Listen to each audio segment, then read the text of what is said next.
And our poll question today, basically 43% of you, it's Kobe pretty much in a runaway with Chris Paul, number 2. All right, let's welcome in our ESPN.com NBA guys, David Thorpe from Tampa, Chris Sheridan from New York, and John Hollinger from Atlanta. Guys, let's start with that MVP, which is very much up in the air between, I guess, 3 or 4 guys. David, which way are you leaning on this award? Well, it's appropriate that there's actually a lot of great candidates when you consider how many great teams there are this year in the NBA. We've all enjoyed it so much, but I'm really leaning towards Kobe. I think that one of the big knocks on him in the past has been the intangibles as a teammate and as a leader. And I think this year he's really done everything possible to inspire his team. His stats are great. He's been terrific in the clutch. And in maybe the best Western Conference race in history, tomorrow night, they should be crowned Western Conference first seed. So all of that being said, I think Kobe has the edge right now. John, what do you think? I think it's Chris Paul, the New Orleans Hornets. You know, Kobe's Lakers are probably going to end up with the top seed, but they won't finish with a better record if New Orleans wins their final 2 games. So it's a little weird to have, you know, conference record come down to the tiebreaker for the MVP vote. I think Paul has been better statistically than Bryant. If you look at these 82 games, Bryant has the better career, and I think a lot of people are kind of looking at this as sort of a lifetime achievement award for him. But I think over these 82 games, Chris Paul has been the superior player.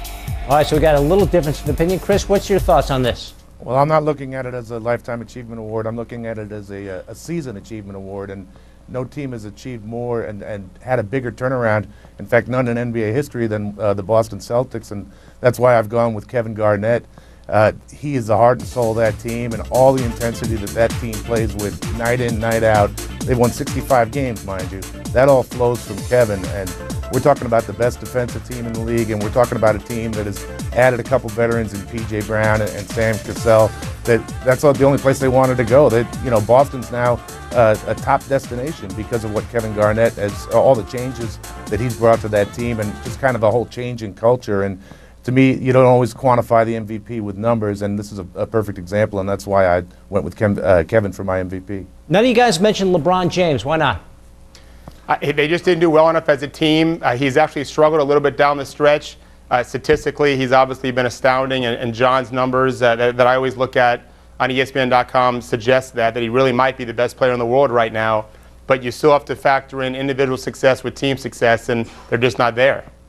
I agree with that also, David. There's a lot of team success goes into weighing who you're going to vote for, and I think that's why it's kind of a 3-man debate between the guy on the top team in the East and the guy on the 2 guys on the top 2 teams in the West, Kobe and Chris. LeBron's team is only 7-8 games over 500, and he's having the best year of his career statistically, but for a team that's coming off an NBA Finals appearance, the bar's got to be set a little bit higher for them. Yeah, I think LeBron's absolutely the best player in the league right now. But I think the other thing that really hurts him is that stretch of 5 games that he missed with the hand injury when he maybe could have played and the Cavs lost all 5. Well, I think that helps him because it shows his value to the team. It shows his value to the team, but at the same time, Kobe has played through this pinky injury that everyone recommended he have surgery for and played pretty well through it. So the comparison between LeBron, who sat out those games, and Kobe, who didn't, is pretty stark.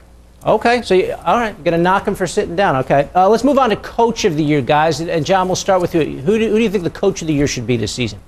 Well, I think you have to look at Phil Jackson, actually. I think the way he navigated the Lakers through the early season turmoil when Kobe was making the trade demands, and that's a type of thing that can easily unsettle a team. It unsettled the Bulls, and Kobe wasn't even on their team. So it's amazing that Phil Jackson kept the Lakers on the straight and narrow through all this. I think you look at the improvement of the young guys, how he dealt with the injuries to Bynum and then Gasol. A lot of different pieces there, and he meshed them all together into a really solid whole, and they're going to end up with the top seed in the West as a result, most likely, and I think he really deserves to be rewarded for that. Isn't it interesting that one person's Coach of the Year gets Coach of the Year because he handled what one of you guys' MVP candidates caused some distress and turmoil at the beginning of the season? A little. Well, yeah, pretty much everyone thought that there was a very strong possibility that Kobe was going to get traded out of L.A. In fact, the people in the front office of the Lakers felt that way going into the final weekend of training camp until all those trade talks fell apart. So, the Lakers definitely did start on an uneven keel, but Kobe steadied that, and a lot of that credit goes to Kobe, and a lot goes to Phil Jackson as well. Chris, who's your coach? You know, to me, I voted in this one, and it really came down to looking at three guys: Stan Van Gundy, Mo Cheeks, and Byron Scott. And the guy I voted for was Mo Cheeks out of Philly. As much as New Orleans exceeded expectations, I don't think anybody did more so in the East than the 76ers. And, you know, Mo Cheeks was a guy who went into the season as a lame duck with Larry Brown working in his front office. And I think if you asked half the people in Philly, they would have said that they thought Larry Brown would be coaching this team by the end of the season. But Mo's done a great job with him. You could see in their comeback last night from 12 down against the Cavs, you know, they played hard in that and they executed well. And they're going to be a surprise team in the playoffs a little bit against Detroit, I would think. David, do you agree? Well, I do. I actually think, though, that Mo Cheeks was benefited a little bit by being told by management to start playing their young guys more. And I think Thaddeus Young, one of our best rookies in the NBA this year, had a dramatic impact on the team. And certainly Coach Cheeks deserves credit for handling all of that. I actually think John's right. Phil Jackson's been amazing. We were talking about that with another friend earlier today. You have to look at Rick Adelman. You certainly have to look at Byron Scott. But I actually like my hometown guy here at about 90 minutes up the road in Stan Van Gundy, because he really had to change the culture there to take advantage of Dwight Howard's emergence as such a dominant player. He changed the pace. They still play great defense. They're a top 7 team in the league defensively. He really only has one dominant inside player in Dwight Howard, and everyone is looking to surround him. And yes, Rashard Lewis is a nice addition, but he actually had one of his worst seasons in the last 6, and yet they still are an excellent team. They improved so dramatically offensively. They went very much up-tempo. Van Gundy, you can always see him exhorting his team to run, because that opens things up for Dwight or his shooters, and they've had such an improvement. He also has had a big impact on his players, specifically Hedo Turkoglu, which some people think is the most improved player. And so all that being said, it's really a coin flip with a lot of different candidates, but my coin came up Stan Van Gundy. Guys, let's go through the rookie of the year. I think a lot of people were ready to give this to Kevin Durant at the midway point. Are you guys still with Durant? Let's start with you, John. Yeah, I'm still with Durant. You know, Al Horford and Luis Scola, I think, made strong pushes for this award in February especially. But Durant in March and April has come on so strong. Not only is he getting the numbers now, but he's shooting a good percentage. He's playing a lot better defensively. He's made a ton of big shots, most notably in the recent wins over Denver and Dallas, who were teams fighting for playoff position, and he's still got the Sonics to win those games. And I think those last second shots in those 2 games pretty much iced it for Kevin Durant. What about you, Chris?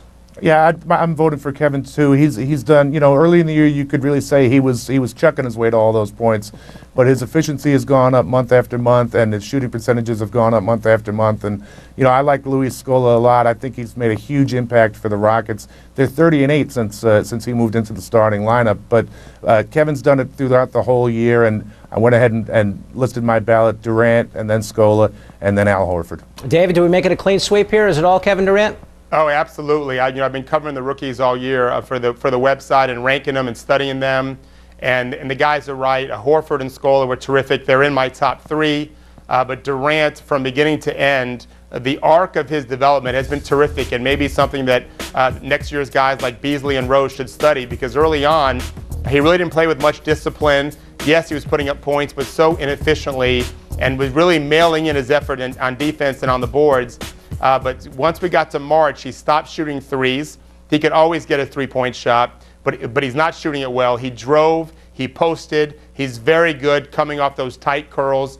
He back guys in once in a while. He's getting out and running more and more and using his athleticism, more active on defense as well. He's not just Rookie of the Year. He has a chance to be one of the special players in the world. It's interesting. You talk about rookies hitting the wall, and he just seemed to get a little bit stronger and just improve his game in a bunch of different ways in these last couple months. All right, guys, stay right there. We're not done with you. 2008 feels a bit like 1985. And look at how the Celtics and Lakers have turned back the clock and what that means for the NBA. That's coming up next.